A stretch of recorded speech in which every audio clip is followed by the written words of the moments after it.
함께 기도하겠습니다. 하나님 아버지, 오늘도 주께서 함께 해주시는 복된 하루를 살게 해 주옵소서. 말씀 가운데 지혜를 구합니다. 주의 마음을 구합니다. 주께서 우리와 함께 하시는 그 은혜가 오늘도 우리의 범사를 지켜주시고 또 때마다 시마다 지혜롭게 하시는 주님의 은총을 받게 하옵소서. 예수님의 이름으로 기도합니다. 아멘. 우리 찬송가 459장 찬양하시겠습니다.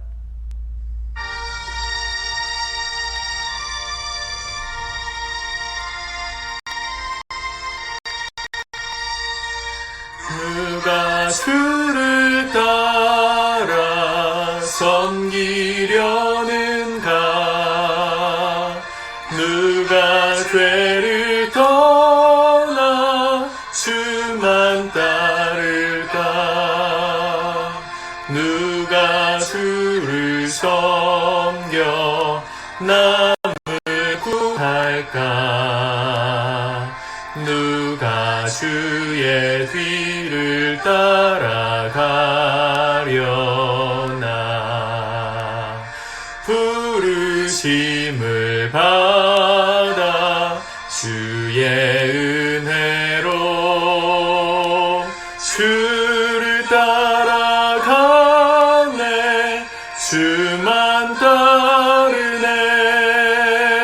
세상 영광 위에 따름 아니요 크신 사랑이네. 주만 따르고 주가 내려주신 은혜 힘입어 주의 뒤를 따라 힘써 일하네. 부르심을 받아 주의 은혜로 주를 따라가네. 주만 따르네.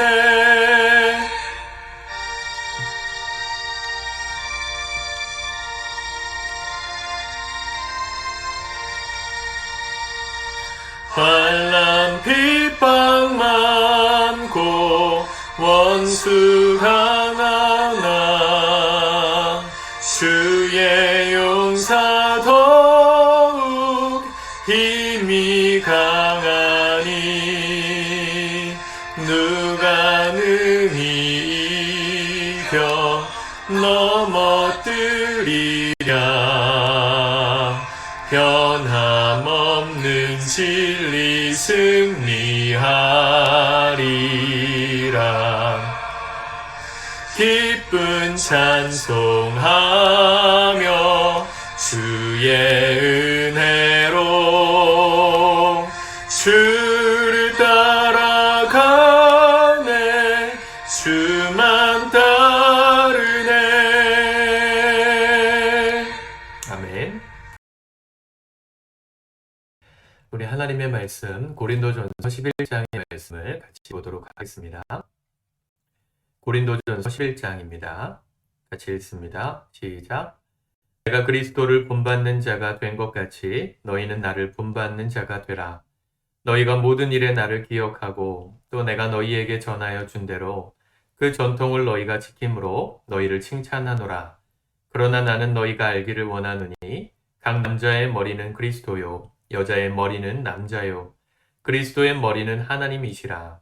물은 남자로서 머리에 무엇을 쓰고 기도나 예언을 하는 자는 그 머리를 욕되게 하는 것이요 물은 여자로서 머리에 쓴 것을 벗고 기도나 예언을 하는 자는 그 머리를 욕되게 하는 것이니 이는 머리를 민 것과 다름이 없음이라. 만일 여자가 머리를 가리지 않거든 깎을 것이요 만일 깎거나 미는 것이 여자에게 부끄러움이 되거든 가릴지니라. 남자는 하나님의 형상과 영광이니 그 머리를 마땅히 가리지 않거니와 여자는 남자의 영광이니라. 남자가 여자에게서 난 것이 아니요 여자가 남자에게서 났으며 또 남자가 여자를 위하여 지음을 받지 아니하고 여자가 남자를 위하여 지음을 받은 것이니 그러므로 여자는 천사들로 말미암아 권세 아래에 있는 표를 그 머리 위에 둘지니라. 그러나 주 안에는 남자 없이 여자만 있지 않고 여자 없이 남자만 있지 아니하니라. 이는 여자가 남자에게서 난 것 같이 남자도 여자로 말미암아 났음이라. 그리고 그 모든 것은 하나님에게서 났느니라. 너희는 스스로 판단하라. 여자가 머리를 가리지 않고 하나님께 기도하는 것이 마땅하냐? 만일 남자에게 긴 머리가 있으면 자기에게 부끄러움이 되는 것을 본성이 너희에게 가르치지 아니하느냐?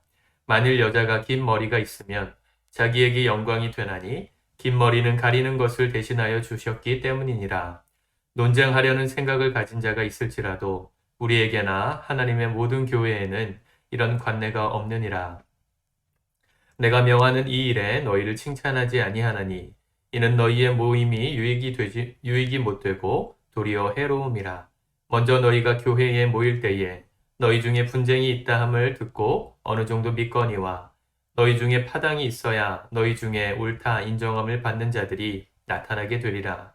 그런즉 너희가 함께 모여서 주의 만찬을 먹을 수 없으니 이는 먹을 때에 각각 자기의 만찬을 먼저 갖다 먹으므로 어떤 사람은 시장하고 어떤 사람은 취함이라. 너희가 먹고 마실 집이 없느냐? 너희가 하나님의 교회를 업신여기고 빈궁한 자들을 부끄럽게 하느냐? 내가 너희에게 무슨 말을 하랴? 너희를 칭찬하랴? 이것으로 칭찬하지 않노라. 내가 너희에게 전한 것은 주께 받은 것이니 곧 주 예수께서 잡히시던 밤에 떡을 가지사 축사하시고 떼어 이르시되 이것은 너희를 위하는 내 몸이니 이것을 행하여 나를 기념하라 하시고 식후에 또한 그와 같이 잔을 가지시고 이르시되 이 잔은 내 피로 세운 새 언약이니 이것을 행하여 마실 때마다 나를 기념하라 하셨으니 너희가 이 떡을 먹으며 이 잔을 마실 때마다 주의 죽으심을 그가 오실 때까지 전하는 것이니라.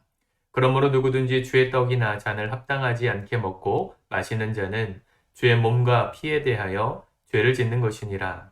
사람이 자기를 살피고 그 후에야 이 떡을 먹고 이 잔을 마실지니 주의 몸을 분별하지 못하고 먹고 마시는 자는 자기의 죄를 먹고 마시는 것이니라.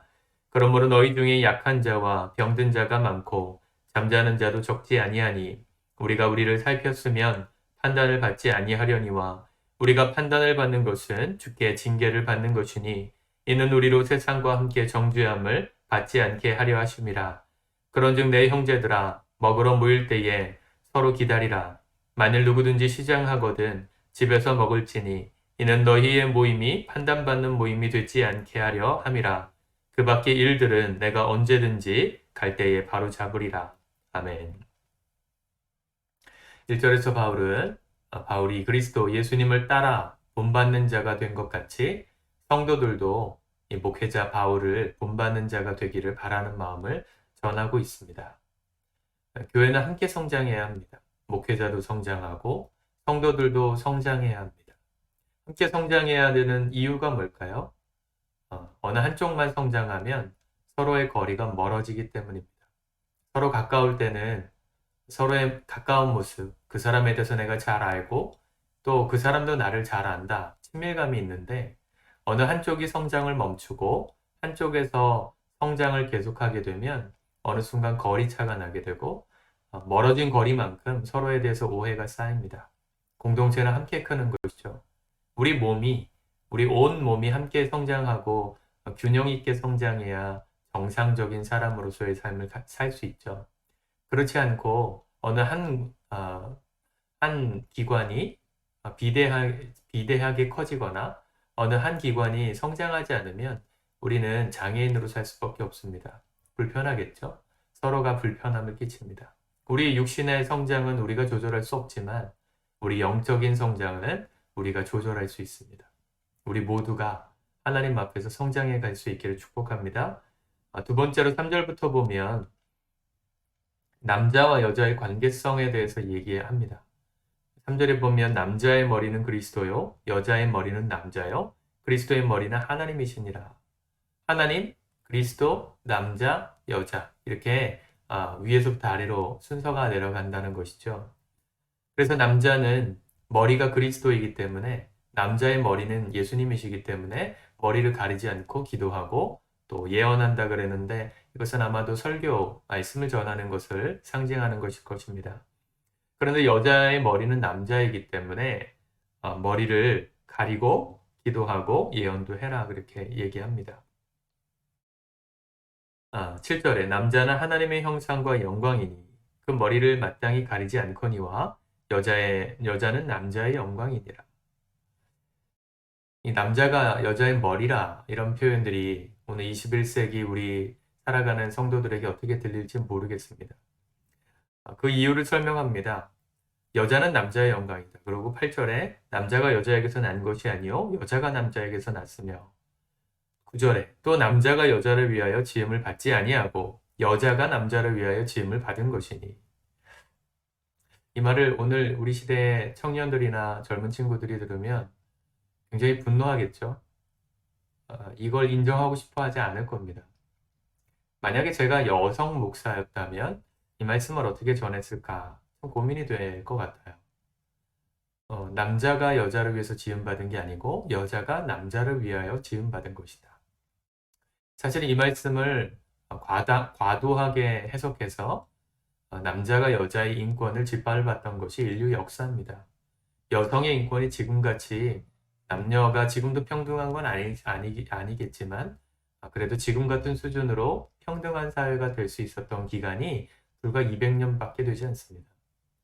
수천 년 동안 여성들은 남성을 위한 노예처럼 살았습니다. 우리나라도 그랬고 성경이 쓰여졌던 팔레스타인 땅에서도 당연히 그랬습니다. 성경의 말씀이 굉장히 고지식하고 가부장적인 것처럼 보이지만 이게 사실은 창조의 원리이고 순서라는 것이죠. 그렇다고 해서 남자가 여자를 마음대로 쓰느냐? 또 그것은 아닙니다. 왜냐하면 11절 그러나 주 안에는 남자 없이 여자만 있지 않고 여자 없이 남자만 있지 아니하니라. 이게 성평등, 성불평등을 말하는 말씀이 아니고요. 우선순위를 말하는 것입니다. 여러분 가정에서 가장의 역할을 하시는 분들, 뭐 남편이든 아내든 엄마든 아빠든 가장의 역할을 하는 사람은 힘이 있죠. 경제권을 쥐고 있고 가정의 대소사의 결정권을 쥐고 있어서 힘이 있습니다. 근데 그 힘을 가지고 뭐 하는 겁니까? 구성원들을 보호하고 지켜준 책임을 맡은 것이죠. 만약에 맡겨준 힘을 가지고 자기 마음대로 쓰고 다니고 또 자기 마음대로 자기를 위해서만 가족 구성원들을 부린다면 그 사람은 가장의 자격을 가진 사람이 아니죠. 똑같습니다. 남자가 여자의 머리고 여자가 남자를 위해서 지음받았다. 한마디로 남자의 우선순위를 강조하고 있는 성경의 말씀은 남자가 마음대로 해라 이런 말씀이 아니고요. 남자가 더 많은 책임감을 가지고 가정을 돌보고 가족의 구성원들을 섬기라는 것입니다. 그게 힘을 주신 이유예요.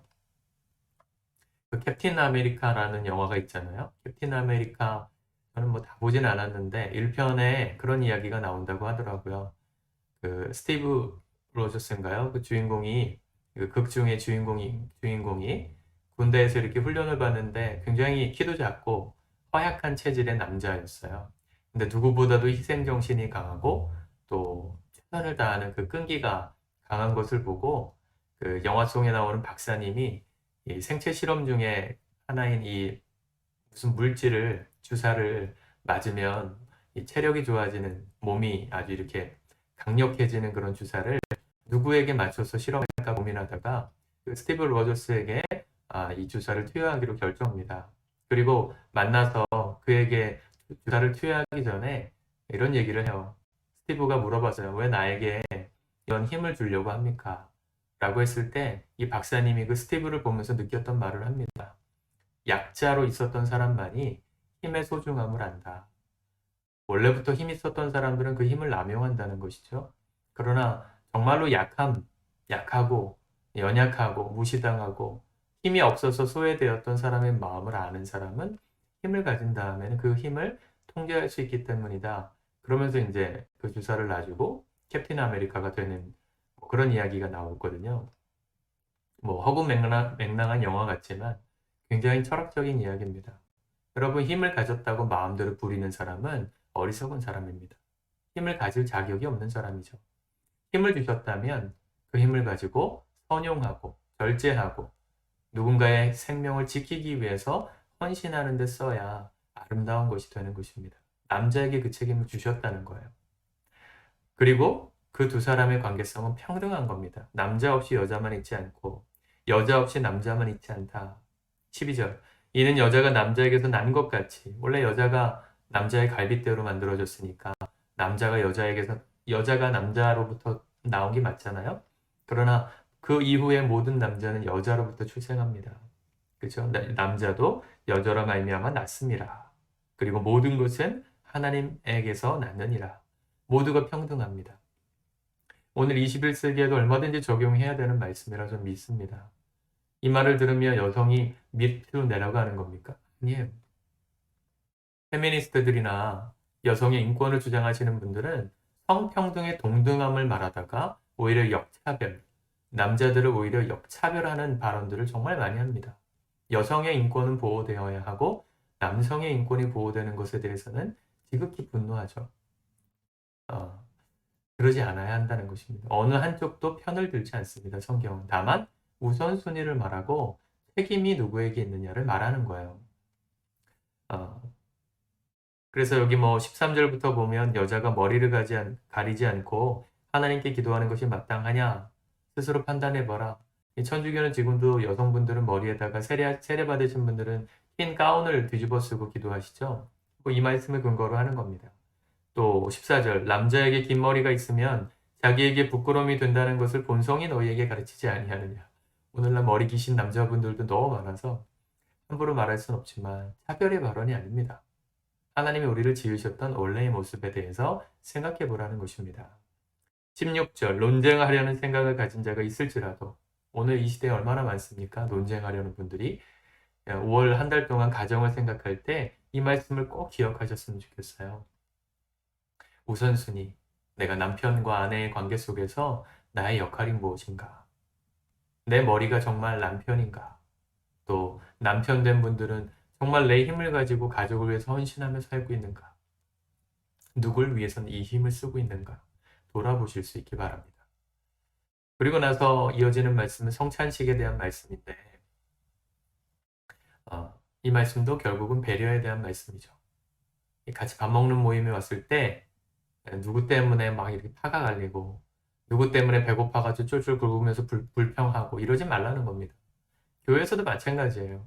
같이 식사를 해도 교회에서 식사 열심히 준비하신 분들도 분명 계시는데 밥을 먹으면서 이런 얘기, 맛이 있네, 없네, 뭐 이렇게 오늘 반찬이 부실하네, 그런 얘기 하지 말라는 겁니다.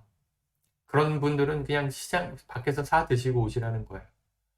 성경은 교회는 함께 식사하는 곳이지만 함께 식사하는 곳이 식당을 평가하는 곳이 아니지 않습니까? 함께 밥을 먹으면서 사랑을 나누는 곳이 교회이죠. 그런 분쟁을 일으키는 자들로부터 멀리 하시고 그런 사람이 되지 않도록 하시라는 겁니다. 33절 내 형제들아 먹으러 모일 때에 서로 기다리라. 34절 만일 누구든지 시장하거든 집에서 먹을지니 이는 너희의 모임이 판단받는 모임이 되지 않게 하려 함이라. 판단하지 말라는 것이죠. 식사 모임뿐만 아니라 목장 모임에서도 그랬고 또 우리 정규 예배 시간도 마찬가지입니다. 뭐가 없네, 뭐가 부족하네, 너무 거리가 머네, 시간이 너무 기네, 많은 얘기들을 할 수 있지만 판단하시는 겁니다. 그런 모임이 되지 않도록 노력하라. 그래야 은혜가 있습니다. 그래야 은혜를 가지고 예배에 모이는 것이 우리에게 힘이 되는 걸 경험합니다. 사랑하는 성도 여러분, 인생의 우선순위를 잘 세우십시오. 하나님의 창조의 원리를 따라 인생의 우선순위를 세워갈 때 그래야 인생이 행복해집니다. 하나님이 우리를 만드셨기 때문입니다. 같이 기도하겠습니다. 하나님 아버지, 우리가 주의 뜻대로 바르게 분별하며 살기 원합니다. 시대의 많은 가치관들이 우리를 혼란스럽게 하고 또 우리의 생각을 붙들고 하나님의 말씀과는 상관없이 생각하게 만들려는 세상의 철학들이 참 많습니다. 우리가 분별하지 않으면 무엇을 따라가야 될지 구분하지 못할 때가 많이 있음을 고백합니다.